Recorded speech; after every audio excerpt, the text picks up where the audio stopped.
Shalom bien-aimé. Bienvenue dans 15 minutes avec le Saint-Esprit. Aujourd'hui, je vais t'inviter à disposer ton cœur. Que ton cœur soit disposé ce matin. Peu importe l'heure à laquelle tu écoutes ce message, mais que ton cœur soit disposé. Car le Saint-Esprit veut te faire du bien. Le Saint-Esprit veut te toucher. Le Saint-Esprit, oui, veut transformer quelque chose dans ta vie.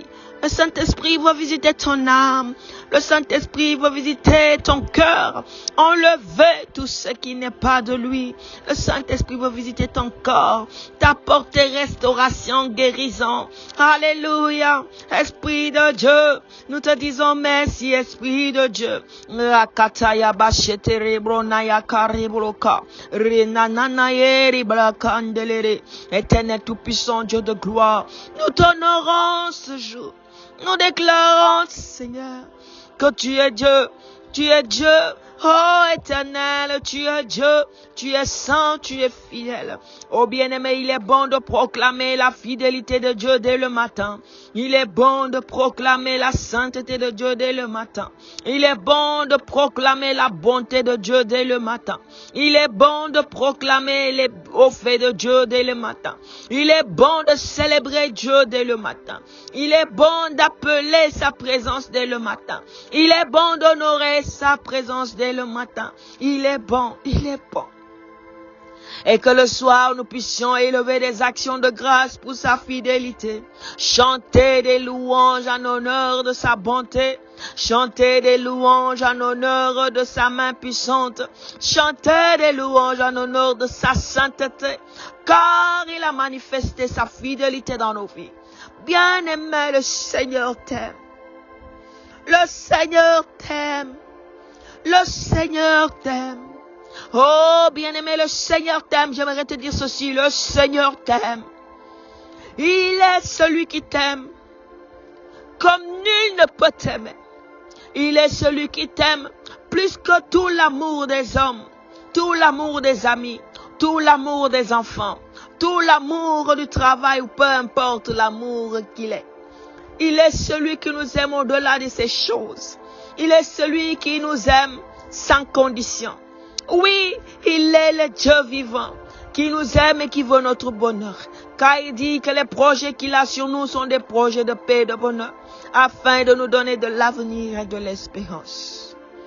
Oh bien-aimé, aujourd'hui, le Seigneur veut parler à quelqu'un qui pleure pour une situation depuis longtemps. Oh, il y a quelque chose que ton cœur désire depuis longtemps. Quelque chose que tu désires depuis longtemps. Et tu pleures dans la présence de Dieu.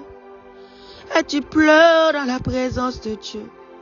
Et tu pleures entre les bras de ton papa. Et tu pleures pour lui demander la chose. Papa, fais-moi ça. Papa, j'ai besoin de ça. Papa, j'en ai besoin. Papa, j'en ai besoin. Papa, j'en ai besoin. Aujourd'hui, ton Père Céleste vient te dire, mon enfant, j'ai entendu tes cris. J'ai vu tes larmes. Je suis venu t'essuyer les larmes. Je suis venu penser ton cœur. Je suis venu récompenser tes efforts. Je suis venu payer toutes ces années d'investigation, toutes ces années d'investissement, toutes ces années de consécration, toutes ces années d'engagement, toutes ces années de patience, de foi, toutes ces années où tu as honoré mon nom, malgré que c'était dur, malgré que c'était difficile, tu es resté fidèle.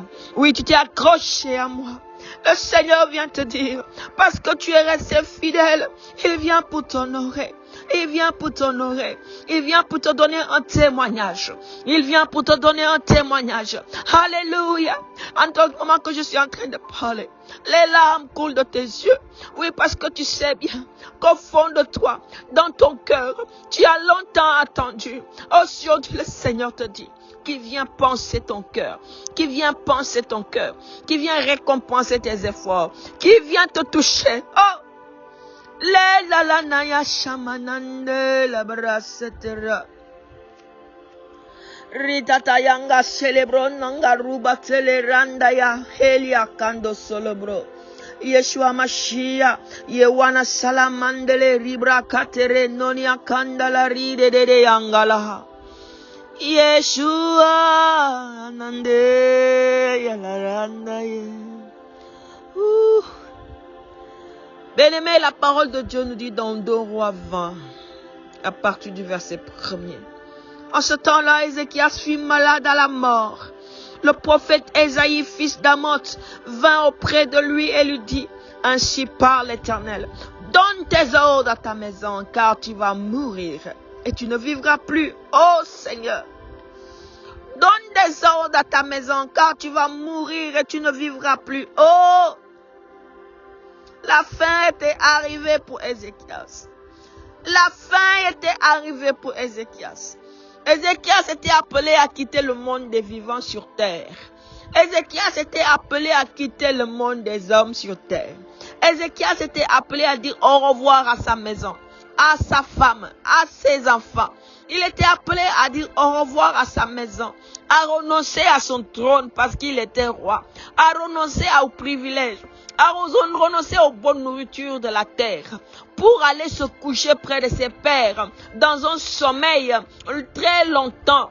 Oui, qui va durer des siècles, des siècles en attendant. Oui, la résurrection des morts. Oui, en attendant les noces de l'agneau. Ézéchias était appelé, à partir se reposer. Parce qu'il était gravement malade. Et sa maladie le condamnait à la mort. Oh Seigneur. Et Ézéchias tourna son visage contre le mur. Il tourna son visage contre le mur et fit cette prière à l'Éternel. Ô Éternel, souviens-toi que j'ai marché devant ta face avec fidélité et intégrité de cœur et que j'ai fait ce qui est bien à tes yeux. Et Ézéchias répandit d'abondantes larmes. Il tourna la face. Il tourna la face contre le mur. Il tourna la face contre le mur pour ne rien voir d'autre. Ézéchias a tourné le dos au privilège de la vie, de la royauté, du trône. Il a tourné le dos à sa femme, à ses enfants, pour être seul avec Dieu. Il a dit, je ne veux pas être, je ne veux pas être distrait par ce que je vois. Dans son cœur, il se disait seulement ça, j'imagine. Je ne veux pas être distrait par ce que je vois. Oui, mais je pose mes regards sur ce mur. Oui, je pose mes regards sur ce mur qui n'est pas transparent. Ce mur qui ne donne pas d'issue. Ce mur qui ne donne pas d'image. Ce mur qui est neutre. Ce mur qui me fait penser à rien d'autre qu'à Dieu. Oui, il peut arriver des temps où c'est nécessaire que nous tournons le dos à tout et que nous soyons focalisés que sur Dieu, que nous ne voyons rien d'autre que Dieu, car c'est lui seul la solution en ce moment. Ézéchias n'a pas tourné les regards vers les divins pour dire, voici Dieu dit que je vais mourir. Donnez-moi des portions, donnez-moi des amulettes, donnez-moi des gris-gris, donnez-moi des pouvoirs pour ne pas mourir. Il faut que je me lève contre ce Dieu qui veut me condamner à mourir. Oui, il n'a pas dit ça. Il n'a pas fait ça. Il n'a pas dit ça. Il n'a pas fait ça. Il n'a pas invoqué les morts pour dire plaidez pour moi. Oh, Ézéchias n'a pas fait ça. Il n'a pas appelé sa famille pour dire venez chercher la solution pour moi. Il n'a appelé aucun homme. Il n'a appelé aucun homme. Il pouvait même parler à Ésaïe pour lui dire, oh Ésaïe, je ne veux pas mourir. Oh prophète Ésaïe, je ne veux pas mourir. Oh prophète Ésaïe, je ne veux pas mourir. Mais Ézéchias n'a pas fait ça. Ézéchias a tourné son dos. A tourné son dos. A tourné son dos contre toutes ces choses. Ézéchias a tourné son visage. Oui, contre le mur. C'est-à-dire, il a posé sa tête sur le mur. Et a donné dos à toutes ces choses, tous les privilèges de la vie. Il a donné dos aux privilèges de la vie. Il posa son visage contre le mur et ne voyait que le mur. Ne voyait que le mur sombre. Ne voyait que ce mur sombre où il ne pouvait rien distinguer. Mais il a pleuré devant Dieu en lui disant, souviens-toi que j'ai marché avec toi, avec fidélité et intégrité de cœur. Bien-aimé, c'est difficile de voir la fidélité et l'intégrité des hommes de nos jours. C'est difficile de voir des hommes fidèles et intègres. C'est difficile de voir des hommes fidèles et intègres envers Dieu. Oh, si c'est difficile de voir des hommes fidèles et intègres envers Dieu, combien ça serait plus difficile de voir des hommes fidèles et intègres envers le prochain. C'est difficile de voir des hommes fidèles et intègres. Il a dit à Dieu, j'ai marché avec toi. J'ai marché devant ta face avec fidélité et intégrité de cœur. Il est venu vers Dieu pour lui dire, voici, j'ai été fidèle à toi. J'ai été intègre dans tes voies. Maintenant, j'ai fait ce qui est bien à tes yeux. Seigneur, tout ce que tu m'as interdit, j'ai lâché. Tout ce que tu m'as commandé, j'ai fait. Tout ce que tu m'as exigé, j'ai accompli. Tout ce que tu attendais de moi, je l'ai fait. J'ai marché dans la crainte de Dieu. J'ai honoré ton nom, ta sainteté dans mon peuple. Oui, j'ai pas, trahi ta fidélité. Oui, Seigneur Dieu de gloire, j'ai pas marché dans la tromperie. Oui, Seigneur, je n'ai pas agi dans la tromperie. Oui, Seigneur, je n'ai pas fait ces choses. Oui, Seigneur, je n'ai pas escroqué les pauvres. Oui, Seigneur, j'ai régné comme un roi fidèle à tes yeux intègres. Oui, Seigneur, comme me reproches-tu? Je viens juste faire appel, oui, à ta miséricorde. Miséricorde. Miséricorde.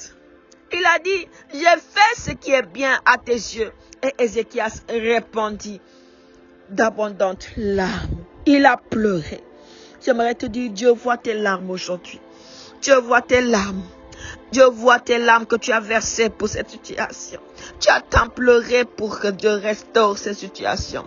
Tu as tant pleuré pour que Dieu agisse pour cette situation. Tu as tant pleuré pour que Dieu fasse quelque chose. Tu as pleuré. Tu as pleuré. Tu as pleuré. Et Dieu te dit ceci. Tel qu'il a fait avec Ézéchias. Il parla à Ésaïe le prophète. Retourne. Oui, retourne et dis à Ézéchias, chef de mon peuple, ainsi parle l'Éternel, le Dieu de David ton père. J'ai entendu ta prière, j'ai vu tes larmes, voici je te guérirai. Le 3e jour, tu monteras à la maison de l'Éternel. Je te guérirai. Je te guérirai. Je te guérirai. Dieu est venu répondre à ta prière. Peut-être ce n'est pas la guérison. Peut-être c'est autre chose. Mais aussi peut-être c'est la guérison que tu cherches. Mais peu importe ce que tu cherches, parce que tes larmes se sont versées devant Dieu, et parce que malgré toute ta souffrance, tu es resté fidèle à Dieu, attaché à Dieu, intègre à Dieu. Tu n'as pas voulu servir d'autres dieux. Oui, toutes les fois même que tu penses que ton cœur a péché, tu demandes pardon, parce que tu crois en ce Dieu et que tu as la crainte de Dieu dans ton cœur. Dieu a vu tout cela et Dieu vient te dire aujourd'hui, oui, il voit tes larmes. Le Seigneur a vu tes larmes, il a entendu tes prières. Il n'a pas les oreilles trop dures pour entendre. Il n'a pas la main trop courte pour agir. Mais il a les oreilles bien aiguisées, bien attentives pour écouter tes prières. Et la main prompte à bénir. Le Seigneur l'Éternel est notre Dieu et c'est lui qui le fait. Bien-aimé, je vais prier pour toi. Que le Seigneur te bénisse et te garde. Que le Seigneur répande sa paix sur toi. Que le Seigneur t'accorde ce que ton corps désire dans sa volonté. Que le Seigneur t'accorde ce que ton corps cherche dans sa volonté. Au nom suprême de Jésus, je déclare que l'Éternel t'accorde ce que ton cœur désire dans sa volonté. L'Éternel t'accorde ce que tu cherches au nom de Jésus. Si c'est la guérison, il te le donne. Si c'est autre chose qui est dans sa volonté, il te l'accorde au nom de Jésus. Sois dans la paix, essuie tes larmes. Tel que Anne s'est levée, a essuyé ses larmes, était dans la joie et a mangé et retourné avec le cœur apaisé. parce qu'elle a reçu la parole qu'on dit Réma. Aujourd'hui, je proclame cette parole sur ta vie et je déclare, tu te lèves et tu essuies tes larmes et tu manges et tu souris à la vie parce que le Seigneur te réserve quelque chose. Il a dit à Ézéchias, dans 3 jours, tu monteras à la maison de l'Éternel. Dieu te prépare un témoignage dans peu de temps. Il te prépare un témoignage dans quelques jours, dans quelques semaines, dans quelques mois peut-être. Il te prépare un témoignage où il relève ta tête, essuie tes larmes, oui, et crois en ce Dieu capable, oui, de te sauver, de te libérer, de te guérir, d'accorder paix et joie et de te donner de marcher avec assurance, autorité, oui, de te donner de marcher avec un témoignage puissant au nom précieux de Jésus-Christ de Nazareth. Bien-aimé, nous sommes arrivés à la fin de ce temps et je vais t'inviter à partager autour de toi afin de bénir quelqu'un qui pleure, oui, qui pleure, qui souffre dans son cœur depuis des années parce qu'il espère en Dieu. Alléluia. Bien-aimé, que Dieu te guérisse, que Dieu te garde, que Dieu t'accorde sa paix, sa joie. Je te donne rendez-vous vendredi prochain pour un autre 15 minutes avec le Saint-Esprit. Shalom chez toi.